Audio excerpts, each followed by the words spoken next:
Tak peduli banyak pria tajir yang memamerkan harta kekayaannya, artis Nafa Urbach mengaku tak tertarik sedikitpun, terutama dengan harta yang ditunjukkan itu. Bahkan, Nafa Urbach muak didekati pria tajir yang memamerkan harta kekayaannya. Nafa Urbach beralasan pria tajir yang mendekatinya kerap kali memamerkan harta kekayaannya. Padahal hal tersebut, kata Nafa Urbach justru membuatnya tak nyaman dan menghilangkan rasa ketertarikan. Please cowok-cowok stop, kasih data kekayaanmu, aku muak. Muak tahu nggak?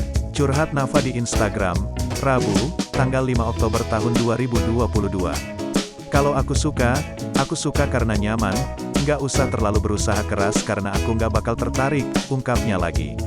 Aktris sekaligus penyanyi 42 tahun ini kemudian menegaskan tak peduli akan harta melimpah. OMG ayolah, apa yang salah dengan kalian Gus, tambahnya heran. Kalian mau punya jet pribadi kek, mau punya gedung pencakar langit kek, kalau gue nggak suka ya gue nggak suka. Titik, terang Nafa Urbach. Bahkan, dia terus-terusan menekankan soal ketidaknyamanannya perihal kelakuan para pria tajir yang mendekatinya itu.